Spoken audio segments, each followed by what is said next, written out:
Hello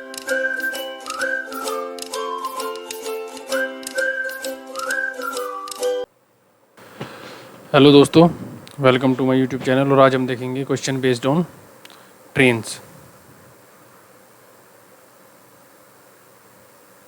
questions on trains. अच्छा, last class में मैंने आप लोगों को बताई थी कुछ बातें। जिसने नहीं देखा है भाई वो जाके देखे, डिस्टेंस स्पीड टाइम वाला पिछले वाला जो लेक्चर है वो देख लेना एक बार। और बिल्कुल एकदम बेसिक से चल रही हैं सारी चीज़ें। अगर आप लोग बिल्कुल स्टार्ट कर रहे हो अभी पढ़ना तो आप लोगों के लिए बेस्ट है ये। ठीक है, तो मैंने आप लोगों को बताया था लास्ट क्लास में कि जो डिस्टेंस होता है वो होता है स्पीड इनटू टाइम।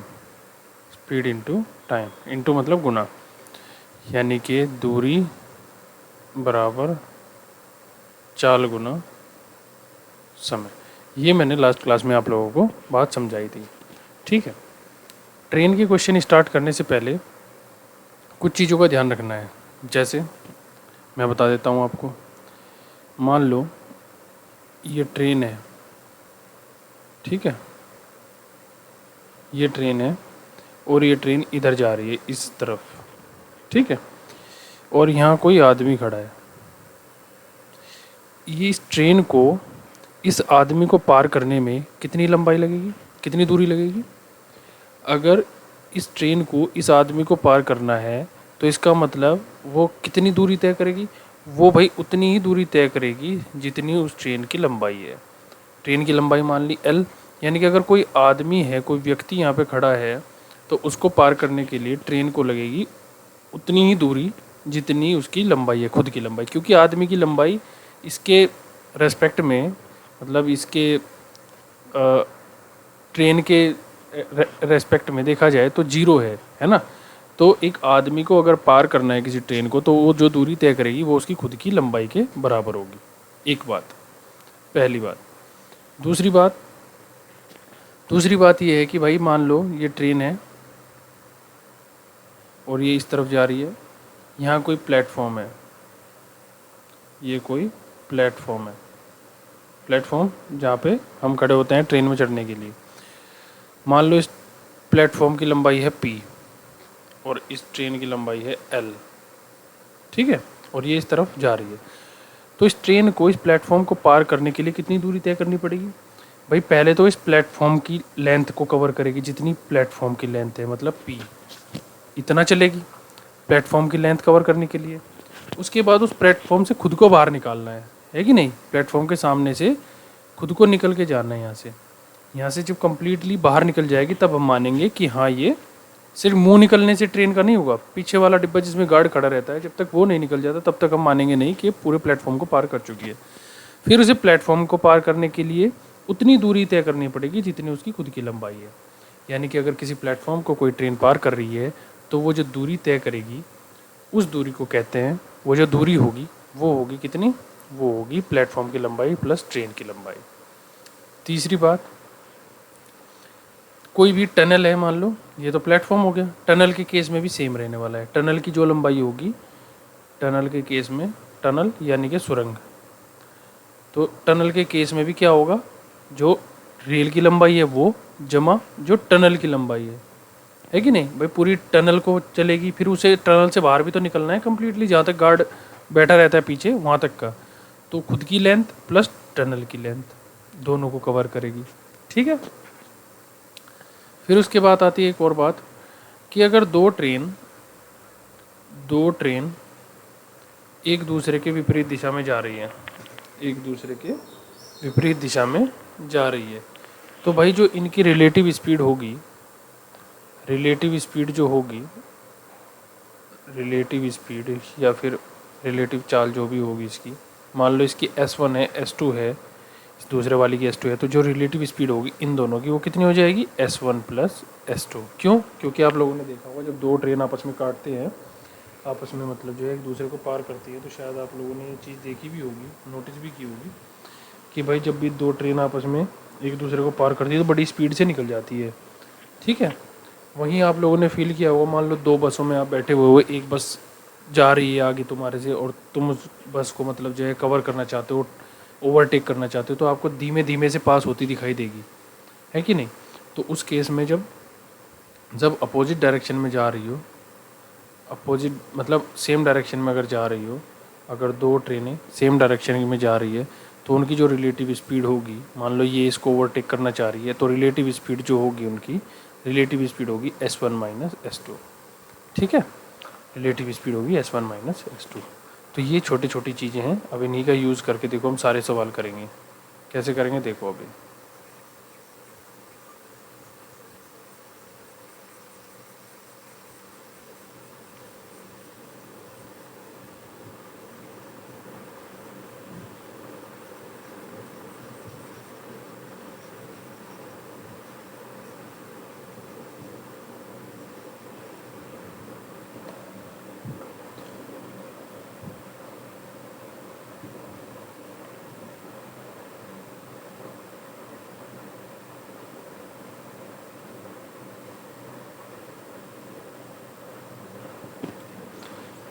पहला सवाल देखो।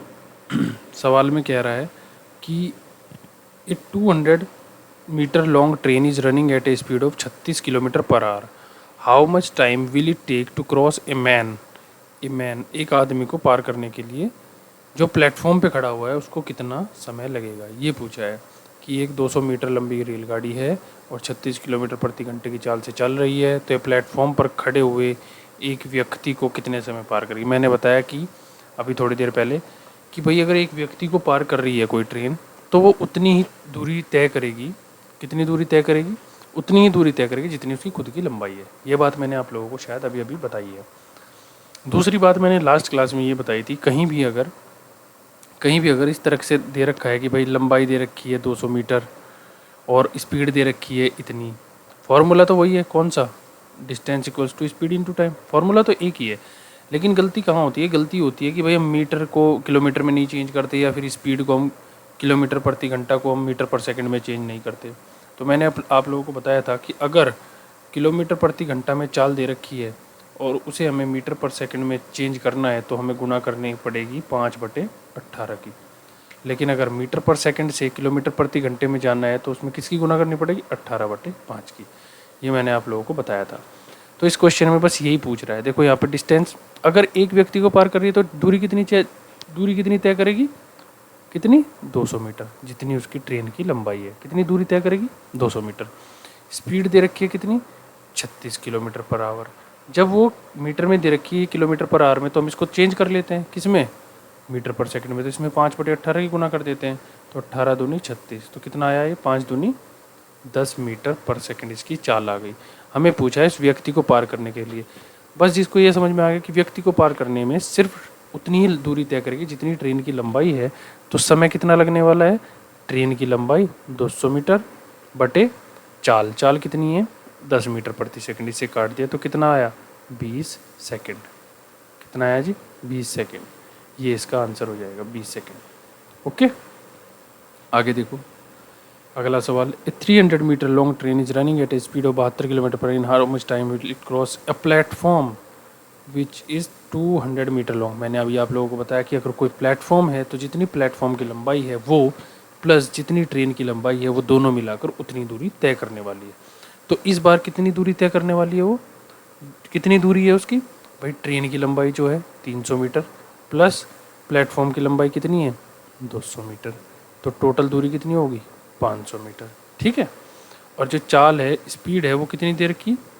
72 किलोमीटर प्रति घंटा। इसको हम बदल लेते हैं मीटर पर सेकंड में, क्योंकि ये मीटर में दे रखा है। तो 18 चौक 72, 5 चौक 20 मीटर प्रति सेकंड। तो समय कितना लगने वाला है इस प्लेटफॉर्म को पार करने के लिए? Distance upon speed. भाई अगर समय निकालना है यहाँ से अगर हमें समय निकालना है यानी कि टी निकालना है, तो क्या निकालेंगे? Distance upon speed. ये कहाँ चला जाएगा? इसके नीचे। तो टी इक्वल्स टू 500/20। 50 को काटेंगे तो कितना आएगा? 25 सेकंड। यानी कि 25 सेकंड में वो ट्रेन जो है उस प्लेटफॉर्म को पार कर जाएगी। ओके, आगे देखो ये वाला क्वेश्चन देखो। कह रहा है कि a train is travelling at a speed of 54 kilometre per hour and it crosses a 250 metre long tunnel in 30 seconds. ध्यान से पढ़ो सवाल को। एक रेलगाड़ी 54 किलोमीटर प्रति घंटे की चाल से जा रही है और वह 250 मीटर लंबी सुरंग को 30 सेकंड में पार कर जाती है। ट्रेन की लंबाई ज्ञात करो। देखो, मैंने आप लोगों को बताया था कि सवालों में हमेशा सारी चीज़ें दी हुई होती है, बस हमें उसे देखने के लिए आंखें चाहिए, है ना। आंखें और थोड़ा सा कॉमन सेंस चाहिए। तो सारी चीज़ें जब क्वेश्चंस में गिवन होती है, हमें उनका यूज़ करके बस वही चीज़ निकालनी है जो हमसे पूछी गई है। ठीक है। तो कह रहा है कि ट्रेन की चाल जो है, स्पीड जो है वो है 54 किलोमीटर प्रति घंटा। मैं इसे मीटर पर सेकंड में चेंज कर लूँ क्योंकि आगे सब मीटर में दे रखा है और सेकंड में दे रखा है। तो मैं इसकी गुना कर देता हूँ 5/18। 18 दिया 54, 5 दिया 15 मीटर प्रति सेकंड। ठीक है। अच्छा, मैंने आप लोगों को बताया था अगर टनल को पार करेगी तो उसको खुद की लंबाई जमा टनल की लंबाई दोनों तय करनी पड़ेगी। ठीक है। तो दूरी इस बार कितनी है? दूरी है जी खुद की लंबाई तो उसकी पता नहीं, वही निकालनी है, तो L मान लेते हैं। और भाई टनल की लंबाई है 250, यानी कि इतनी दूरी उसे तय करनी पड़ेगी। ठीक है। उसके बाद समय जो है, समय दे रखा है 30 सेकंड। बस अब हमें तो ये लगा देना है फॉर्मूला, यानी कि जो L जमा 250 डिस्टेंस बराबर स्पीड इंटू टाइम। स्पीड है 15 और टाइम है 30, तो यानी कि 15×3=45। ये कितना आ गया? 450। L जमा 250 आ गया 450, तो L बराबर कितना आ जाएगा? 450 माइनस 250, तो बराबर कितना आया? 200। यानी कि ट्रेन की लंबाई आ गई है 200 मीटर। ट्रेन की लंबाई कितनी आ गई है? 200 मीटर। ये आपका आंसर हो जाएगा। आगे देखो अगला सवाल। If 100 meter long train is traveling at a speed of 36 kilometre per our, it crosses a bridge। Bridge हो, टनल हो, प्लेटफॉर्म हो, सबको जो भी दूरी तय करनी पड़ेगी सबको पार करने के लिए, वो खुद की लंबाई जमा टनल की लंबाई या फिर प्लेटफॉर्म की लंबाई या फिर ब्रिज की लंबाई। बस ये ध्यान रखना, और कुछ नहीं है इन सवालों में, कुछ भी नहीं होता इनमें। तो डिस्टेंस कितनी है इस बार? भाई डिस्टेंस है इस बार, ट्रेन की लंबाई है 100 प्लस ब्रिज की लंबाई हमें निकालनी है, तो ब्रिज की हमें पता नहीं, तो ब्रिज की लंबाई मैं मान लेता हूँ BL। ठीक है, ब्रिज की लंबाई मान ली मैंने BL। स्पीड जो दे रखी है ट्रेन की वो दे रखी है 36 किलोमीटर प्रति घंटा। अगर मैं इसको मीटर पर सेकंड में चेंज करूँ तो आ जाएगा ये 10 मीटर प्रति सेकंड। ओके। टाइम दे रखा है 27 सेकंड। ठीक है, 27 सेकंड। तो पूछा हमसे ब्रिज की लंबाई, तो ब्रिज की लंबाई यानी कि कैसे निकालेंगे? टोटल डिस्टेंस बराबर स्पीड इंटू टाइम, 10 गुना 27 यानी कि 270। BL कितना आ जाएगा? 270 में से 100 घटाएंगे तो यानी कि 170 मीटर। यानी कि जो ब्रिज की लंबाई है वो आ गई 170 मीटर। बताओ कितने सिंपल सवाल है। चलो आगे। बड़ा क्वेश्चन, और क्वेश्चन में लिखा हुआ है 180 मीटर लंबी एक रेलगाड़ी एक वृक्ष को 15 सेकंड में पार करती है तथा विपरीत दिशा से आने वाली उतनी लंबी दूसरी रेलगाड़ी 20 सेकंड में पार करती है, तो दूसरी रेलगाड़ी की गति प्रति किलोमीटर प्रति घंटा में क्या होगी? तो भाई सबसे पहले वाली जो ट्रेन है उसकी यहीं से चाल निकाल लेंगे। चाल मतलब पहले वाले की स्पीड कितनी आ जाएगी? 180/15, यानी कि सीधे आ गया 12 मीटर पर सेकेंड। पहली बात तो ये हो जाएगी। दूसरी के केस में टाइम दे रखा है कि टाइम है 20 सेकंड। डिस्टेंस चलेगी वो कितना? 180 जमा 180, और स्पीड कितनी हो जाएगी? रिलेटिव स्पीड यानी कि 12 जमा S2, दूसरे वाले की जो चाल है। ठीक है, बस इसको आप गुना करना है और कुछ नहीं करना आपको। ये आ जाएगा, देखो ध्यान से, ये तो 360 है ही, इसको अगर मैं यहीं से काट दूँ, ये है 360/12 जमा S2। ठीक है, तो इसको मैं अगर काट दूँ, ये तो क्या है यहाँ से यहाँ, और ये कट गया 18 दूनी 36 होता है ना, तो 12 जमा S2 बराबर 18। तो S2 की वैल्यू आ गई कितनी? 12 जमा S2 बराबर कितना हो जाएगा? S2 की वैल्यू आ जाएगी 6, यानी कि 6 मीटर प्रति सेकंड। और इसको अगर हमें किलोमीटर प्रति घंटा में निकालना है तो 18/5 की गुना कर देंगे, है कि नहीं? पहले हमारा कुछ दूसरा आ रहा था क्या? तो ये आ जाएगा कितना? 6×8=48, 6 एकम 6 और 4 10/5, यानी कि 5 दूनी 10 और 5 एकम 5 और 5 छंग 30, इतना किलोमीटर प्रति घंटा। यह आ जाएगी इसकी चाल। ठीक है, ये था कितना यहाँ पे 20 सेकंड, ये 3, ये हो गया 12 मीटर पर सेकंड। ये सारा मीटर पर सेकंड में आया था तो इसको हमने किलोमीटर प्रति घंटा में बदल दिया। तो इस तरीके से इस सवाल को कर लेंगे हम आराम से। ठीक है, कोई दिक्कत हो तो बताओ, फिर से समझ लो भाई। पहले हमने इसकी चाल निकाल ली, पहले वाले की 180/15 करके 12 मीटर प्रति सेकंड है। ठीक है, दूसरे केस में दे रखा है कि 20 सेकंड में वो दूसरे वाली ट्रेन जो अपोजिट डायरेक्शन से आ रही है उसे पार कर लेती है। तो अपोजिट डायरेक्शन से सेम लेंथ की ट्रेन है तो दोनों की लेंथ जुड़ जाएगी कितनी, 180 360 बटे में दोनों की रिलेटिव स्पीड हो जाएगी कितनी, पहले वाले की जो भी लंबाई वो स्पीड होगी वो प्लस दूसरे वाले की स्पीड जो भी होगी। हमने क्या किया, इसको इससे काट दिया, 2 0 से 0 गया और 18 दूनी 36 होता है, यहाँ 18 आ गया। तो 12 प्लस S2 इधर आ जाएगा, 12 प्लस S2 इक्वल्स टू 18। तो S2 इक्वल्स टू आ गया 6 मीटर पर सेकंड। इसको किलोमीटर प्रति घंटे में निकाला तो कितना आया, 21.6 किलोमीटर प्रति घंटा। ये वाला क्वेश्चन देखो, a train of length 180 metre crosses a tree in 15 seconds and crosses another train of same length travelling in opposite direction in 20 seconds. What is the speed of the second train in kilometre per hour. भाई बड़ा आसान सा सवाल है, 2 case दे रखे हैं। पहले वाला जो केस दे रखा है वो कह रखा है कि 180 मीटर लंबी ट्रेन है, एक ट्री को क्रॉस करती है 15 सेकंड में, यानी कि यहाँ से सीधे सीधे कह रहा है कि भाई मेरी स्पीड निकाल लो आप। तो इसकी स्पीड निकल जाएगी पहले वाली ट्रेन की, आ जाएगी कितनी, 180/15, यानी कि कितनी आई, 12 मीटर प्रति सेकंड। ये आ गई पहले वाली ट्रेन की। ठीक है, लेकिन मैंने आपको बताया था कि अगर 2 ट्रेन एक दूसरे के अपोजिट डायरेक्शन में जा रही हैं तो उनकी रिलेटिव स्पीड जो होती है, रिलेटिव स्पीड वो कितनी होती है, वो दोनों की स्पीड जुड़ जाती है, S1 प्लस S2, दोनों की चाल क्या हो जाती है, जुड़ जाती है। मैंने आप लोगों को ये बताया था। तो दूसरे केस में बस रिलेटिव स्पीड का यूज़ करने के लिए हमें बोल रहे हैं। तो जब दोनों एक दूसरे के अपोजिट डायरेक्शन में जाएंगी तो डिस्टेंस कितना ट्रेवल होगा, भाई इसकी लंबाई जमा इसकी लंबाई, है कि नहीं।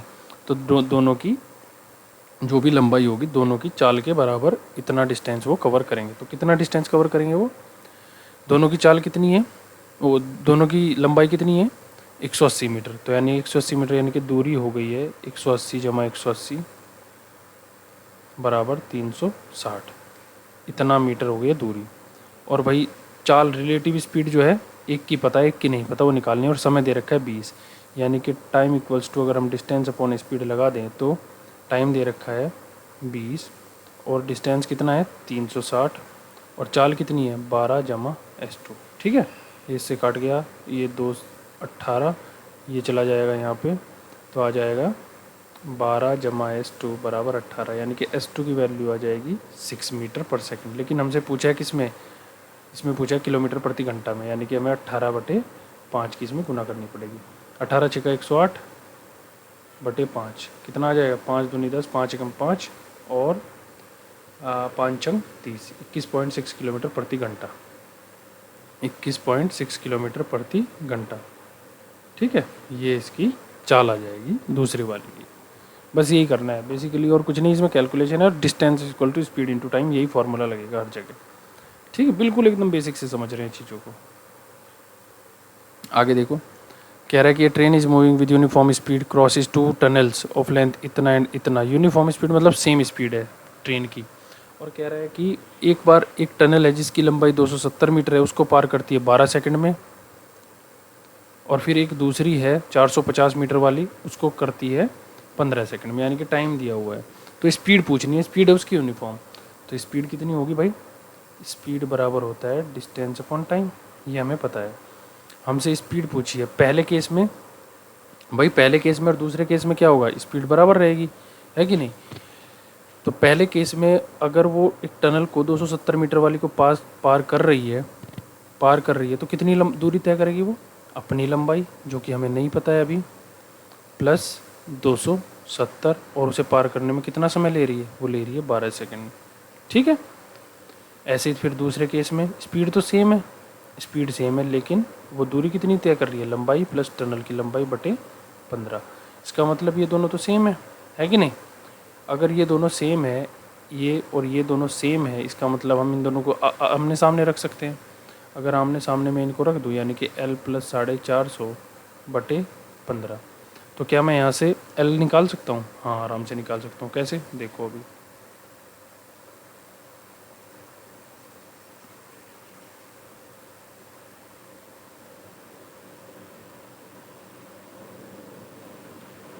ये दे रखा है 12, तो इसकी यहाँ पे गुना हो जाएगी, इसकी यहाँ पे गुना हो जाएगी। तो करो, ये आ गया 15L जमा 270 गुना 15 बराबर 12L जमा 450 गुना 12।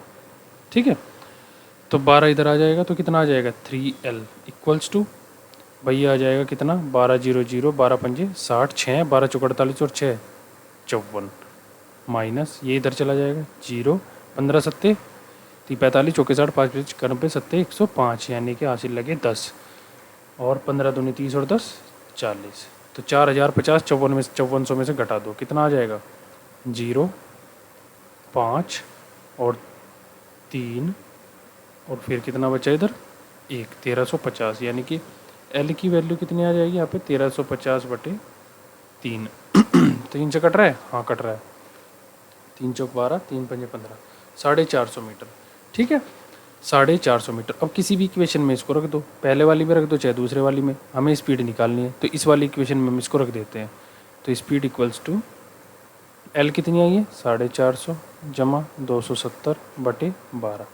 ठीक है, पहले वाली इक्वेशन इसमें रख दिया हमने, पहले जब टनल को पार किया था उसमें रख दिया। तो वैल्यू कितनी है इसकी 0 7 और 5 12 4 और 2 6 और 1 7/12 12 6 72 यानी कि 60 मीटर प्रति सेकंड। लेकिन 60 मीटर प्रति सेकंड से काम नहीं चलेगा क्योंकि पूछा है किलोमीटर प्रति घंटे में। तो यानी कि 60 की गुना किस में करनी पड़ेगी 18/5 में। 12 की गुना करो, वो 12 पंजे 60 तो 18 दूनी 36 और 18 एकम 18 और 3 21 यानी कि 216 किलोमीटर प्रति घंटे की रफ्तार से जा रही है ट्रेन। समझ में आई बात? ठीक है भाई, चलो आगे बढ़ते हैं। ये अगले वाला सवाल देखो, सेवन्थ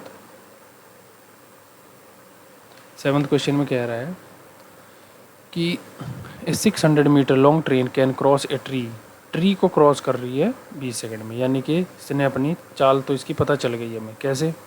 ट्रेन को अगर किसी पेड़ को पार करना है तो सीधे सीधे समझ जाओ जितनी उसकी लंबाई है उतनी दूरी तय करेगी। तो चाल कितनी आ जाएगी 600/20 यानी कि कितना आया 30 मीटर प्रति सेकंड चाल आ गई।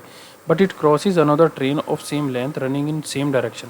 अब देखो केस क्या है, इस बार पहले अपोजिट डायरेक्शन का था, इस बार क्या है सेम डायरेक्शन का है। ये भी इधर जा रही है, इधर जा रही है, ये इसको ओवरटेक करना चाह रही है। ओवरटेक करते टाइम मैंने आपको बताया स्टार्टिंग में रिलेटिव स्पीड कितनी हो जाएगी, रिलेटिव स्पीड हो जाएगी अगर मान लो इसकी चाल है S1 और इसकी चाल है S2 तो रिलेटिव स्पीड हो जाएगी S1 - S2।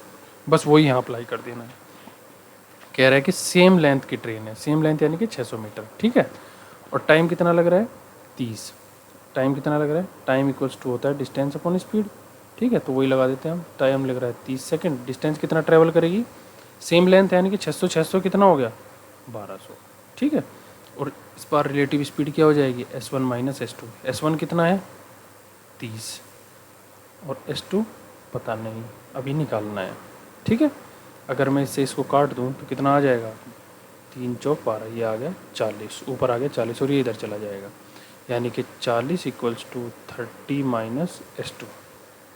ओके, यानी कि S2 बराबर कितना आ जाएगा, S2 बराबर आ जाएगा S2 बराबर आ जाएगा 10 मीटर प्रति सेकंड। ये वाला क्वेश्चन देखो, running with 35 kilometre per our A train can cross a platform in 18 second. भाई प्लेटफॉर्म है, इस बार मैंने आप लोगों को बताया था कि अगर एक ट्रेन है और एक प्लेटफॉर्म है तो दूरी कितनी तय करेगी, ट्रेन की लंबाई प्लस प्लेटफॉर्म की लंबाई। ये मैंने आप लोगों को बता दी थी बात। ठीक है, लेकिन एक लड़का है who is running with 5 kilometre per our in the same direction, उसी डायरेक्शन में जिसमें ट्रेन जा रही है 9 सेकंड। तो यहाँ पे भी दो केस है, दोनों केस का यूज़ कर लेना है। तो पहले केस में पूछा है, पहले केस में बताया है कि 18 सेकंड लगते हैं। मैं मान लेता हूँ यहाँ पर t इक्वल्स टू होता है डिस्टेंस अपॉन स्पीड। 18 सेकंड लगते हैं, कितनी दूरी तय करेगी ट्रेन की जो लंबाई होगी वो। ठीक है, running with 35 kilometre per our cross platform इन इतना, प्लेटफॉर्म की लंबाई हो जाएगी मान लेते हैं p। ओके, और भाई ये स्पीड कितनी है इस केस में, पहले में 35 इंटू कर देंगे इसको, क्योंकि सब कुछ मीटर और सेकंड में दे रखा है तो मैं इसको 5/18 में यहीं पे मल्टीप्लाई कर देता हूँ। तो इस पहले वाले केस में L प्लस पी आ गया 18 गुना 35 गुना 5/18, 18 से 18 गया तो इतना आ गया 5 पंजे 25, 5 तिया 15 और 2 17, 175 मीटर लंबाई होगी इन दोनों की मिला के। फिर कह रहा है कि वो ट्रेन 9 सेकंड में अपनी ही दूरी तय करेगी, हाँ है ना, क्योंकि लड़के की तो कोई लंबाई नहीं है, तो अपनी दूरी L। और इस बार क्योंकि लड़का भाग रहा है 5 किलोमीटर प्रति घंटे की रफ्तार से सेम डायरेक्शन में। अगर कोई लड़का सेम डायरेक्शन में भाग रहा हो और ट्रेन भी, तो इस केस में भी क्या आ जाएगी, रिलेटिव स्पीड आ जाएगी। कितनी, मान लो इसकी S1 है और लड़के की S2 है, ट्रेन इसको पार करने वाली है, तो रिलेटिव स्पीड जो हो जाएगी वो हो जाएगी S1 माइनस S2। ठीक है, तो S1 माइनस S2 यानी कि ट्रेन की जो चाल है वो तो दे रखी है कितनी, 35 है कि नहीं, 35 माइनस 5 इंटू 5/18। ये 5/18 क्यों कर रहे हैं हम, क्योंकि यहाँ पे सब कुछ मीटर और सेकंड में दिया हुआ है, लेकिन ये किलोमीटर प्रति घंटे में दे रखा है। ठीक है, ये आ गया 30, उधर ले जाएंगे तो L इक्वल्स टू कितना आ जाएगा यहाँ से, L equals to 9 into 30 into 5/18, 9 दूनी 18 और 2 15, 30, 15 5 75। L की वैल्यू आ गई 75। हमसे पूछा है प्लेटफॉर्म की लंबाई, तो देखो ध्यान से, ट्रेन और प्लेटफॉर्म दोनों की लंबाई मिला के 175 थी, लेकिन जो ट्रेन की लंबाई L है वो है 75, तो यानी कि L प्लस पी है 175 और L है 75, तो प्लेटफॉर्म कितना हो जाएगा, P इक्वल्स टू 175 माइनस 75 यानी कि 100। कितना आया, 100 मीटर। किसकी लंबाई है, प्लेटफॉर्म की लंबाई, जो हमसे पूछा गया था। ठीक है जी, आगे देखो, इसको मैं मिटा देता हूँ थोड़ी देर के लिए।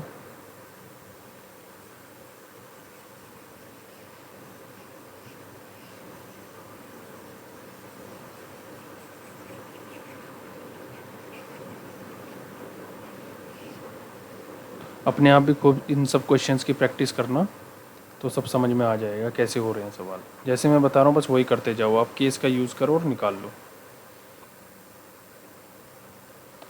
कह रहा है कि 2 train of same length can cross a pole in इतना एंड इतना। 2 ट्रेन है जो कि इतना, तो स्पीड के बारे में बता रहा है, क्योंकि सेम लंबाई यानी कि स्पीड अलग अलग है, तो पहले वाली ट्रेन की मैं स्पीड मान लेता हूँ S1। लेंथ दोनों की बराबर है, तो पहले वाले केस में यह आ जाएगी स्पीड L/12, और दूसरे वाले केस में S2 जो आ जाएगी वो कितनी आ जाएगी, L/15। कह रहा है कि in how much time they will cross each other if they are coming from opposite direction. एक दूसरे के अपोजिट चल रहे हैं तो कितना टाइम में एक दूसरे को कवर, तो टाइम इक्वल्स टू होता है डिस्टेंस अपॉन स्पीड। तो कितना समय कितनी दूरी तय करेंगी, ये दूरी तय करेंगी L प्लस L, दोनों की लंबाई सेम है कि नहीं। और स्पीड किससे ट्रेवल करेंगी, अगर अपोजिट डायरेक्शन में चल रही है तो यहाँ पे क्या लगेगा, रिलेटिव स्पीड, और रिलेटिव स्पीड क्या हो जाएगी, S1 प्लस S2। ठीक है, तो S1 कितना दे रखा है, L/12, और S2 कितना दे रखा है, L/15। देखो ये L से L तो ख़त्म हो रहा है कि नहीं, ये आ जाएगा 2L और नीचे आ जाएगा कितना आ जाएगा, ये L अगर कॉमन ले लूँ मैं यहाँ से तो ये आ जाएगा 1/12 प्लस 1/15। ठीक है, L से तो L चला गया, अब बचा है 2/1/12 और 1/15। इस 12 की इस 15 की इधर गुना कर दो, 12 की उधर गुना कर दो, और दोनों की नीचे मल्टीप्लाई कर दो। कितना आ जाएगा, 15 दूनी 30 और 15 एकम 15 और 3 18, 180। ठीक है, ये 180 कहाँ चला जाएगा, ऊपर, यानी कि 2 गुना 180 बटे ये आ गया 27। 15 12 कितना होता है, 27। या फिर हम सीधे सीधे इसका एलसीएम भी ले सकते थे, 60। तो ये आ जाएगा कितना, 9 तिया 27 और 9 दूनी 18, 0, 40/3। ये आ जाएगा। ये वाला क्वेश्चन देखो भाई,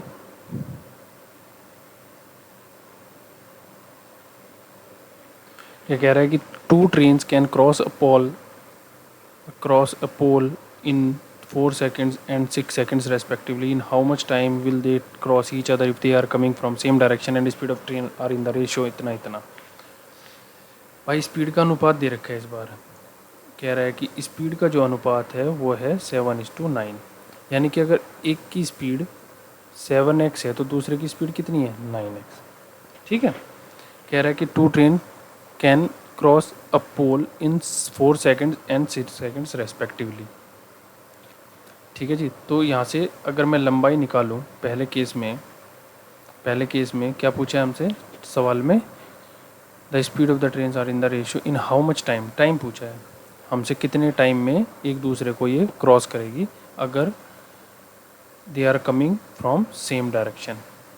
ठीक है, सेम डायरेक्शन में जा रही है और इनकी स्पीड का अनुपात 7:9 है और वे खंबे को जो क्रॉस करती है वो इतने समय में क्रॉस करती है। तो पहले केस में अगर मैं लंबाई निकालूँ ट्रेन की, लंबाई पहले वाली ट्रेन की लंबाई आ जाएगी कितनी, 4 गुना 7x, स्पीड तो ये है ना 7x और इसमें 9x, तो कितनी हो जाएगी, इसकी हो गई लंबाई 28x। ठीक है, ये पहली ट्रेन की होगी। दूसरी ट्रेन की अगर लंबाई निकालूँ तो उसे लग रहा है 6 सेकंड और उसकी खुद की लंबाई कितनी है, वो खुद की स्पीड कितनी है उसकी 9x, तो लंबाई कितनी आ जाएगी 54x। मैंने आपको बताया था ना, पेड़ पोल आदमी उन्हें पार करने में उतनी दूरी तय करनी पड़ती है जितनी उसकी खुद की लंबाई है ट्रेन की। तो दोनों ट्रेन की लंबाई यहाँ पे निकल के आ गई हमारे पास। अब हमें निकालना है कितना टाइम उनसे लगेगा आपस में एक दूसरे को क्रॉस करने के लिए। तो मैंने बताया कि अगर सेम डायरेक्शन में जा रहे हैं तो रिलेटिव स्पीड हो जाती है s1 माइनस s2। ठीक है, तो पहले वाले की स्पीड है 7x, दूसरे वाले की है 9x, यानी कि दूसरे वाली जिसकी स्पीड ज़्यादा है वही दूसरे को पार करेगी, हाँ है ना, जिसकी स्पीड ज़्यादा है वही आगे निकलेगी। तो 9x वाले को मतलब पहले लेना पड़ेगा और 7x वाले को बाद में लेना पड़ेगा। तो टाइम हो जाएगा, कितना डिस्टेंस ट्रेवल करना पड़ेगा इनको दोनों का मिला के L1 प्लस L2 है ना, और चाल कितनी हो जाएगी S1 माइनस S2 या फिर S2 माइनस S1। क्यों, क्योंकि जिसकी चाल ज़्यादा है इस बार वो उसे कवर करेगी, यानी कि वो ज़्यादा बड़ी है तो इसके माइनस में नहीं आएगा ना फिर आंसर। अगर हम बड़े में से छोटे घटाएंगे तो माइनस में नहीं आएगा, अदरवाइज माइनस में आ जाएगा। तो 54 और 28 कितना हो गया, 54 और 28 कितना हुआ भाई 72, कितना हुआ 72x बटे 9x माइनस 7x यानी कि 2x, यानी कि 72x अपॉन 2x, x से तो x कट गया यानी कि कितना आया 36, कितना आया जी 36 सेकंड, यानी कि एक दूसरे को वो 36 सेकंड में पार कर ले। ये तो पूछा था हमसे कि कितने सेकंड में वो एक दूसरे को पार कर लेंगे, तो एक दूसरे को पार कर लेंगे 36 सेकंड में, मतलब जो ज़्यादा तेज़ चल रही है वो आगे निकल जाएगी 36 सेकंड के बाद। ठीक है, आगे देखो ये वाला सवाल, speed of 2 train are in the ratio, speed बराबर क्या रखा है 3:4 में। ठीक है, बोथ क्रॉसेज ए पोल, एक ही खंबा है उसको 3 सेकंड में पार कर लेती है दोनों मिलके। तो मैं पहले वाले की स्पीड मान लेता हूँ कि 3x है और दूसरे वाले की मान लेता हूँ 4x है। ठीक है, स्पीड आ गई दोनों की और कह रहा है कि दोनों मिलके एक खंबे को 3 सेकंड में पार कर लेती है। अगर इस बार पूछा है कि अगर अपोजिट डायरेक्शन में जा रही हो तो क्या सीन बनेगा। तो भाई अगर पहले वाले की मैं चाल निकालूँ, वो पहले वाले की अगर मैं लंबाई निकालूँ तो डिस्टेंस होता है स्पीड इनटू टाइम, तो ये आ जाएगा स्पीड है 3x और टाइम कितना है 3 सेकंड में खंबे को पार कर रहे हैं, यानी कि डिस्टेंस नहीं इसको L1 मान लेते हैं क्योंकि पोल को पार करने के लिए उसे उतनी दूरी तय करनी पड़ेगी जितनी उसकी खुद की लंबाई है। तो कितना आया 9x इसकी लंबाई आ गई पहले वाली ट्रेन की। ऐसे ही दूसरे वाली ट्रेन की कितनी आ जाएगी 4x गुना 3 यानी कि 12x इसकी लंबाई आ गई दूसरे वाले की। अब उन दोनों को एक दूसरे को पार करना है और अपोजिट डायरेक्शन में। इस बार अगर अपोजिट डायरेक्शन में है तो मैंने बताया कि स्पीड क्या हो जाती है दोनों की, स्पीड क्या हो जाती है दोनों की जुड़ जाती है, यानी कि कितने टाइम में पार करेंगे, time equals to L1 plus L2 यानी कि 9x प्लस 12x बटे स्पीड दोनों की अगर जुड़ जाएगी तो दोनों की स्पीड है कितनी 3x प्लस 4x यानी कि 3x प्लस 4x बराबर 7x है कि नहीं। तो ये हो जाएगा 21x बटे 7x, तो x से x कट गया तो 3 सेकंड, यानी कि उनको कितना समय लगेगा एक दूसरे को पार करने में 3 सेकंड, दोनों को पार करने में कितना सेकंड लगेगा 3 सेकंड। ठीक है, चलो ये वाले क्वेश्चंस अगर आप लोग कर लोगे तो मेरे हिसाब से इनफ होगा। Thank you, like subscribe share करो।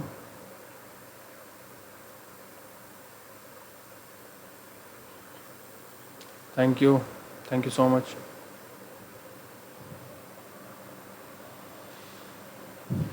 40/3 सेकंड कितना आ जाएगा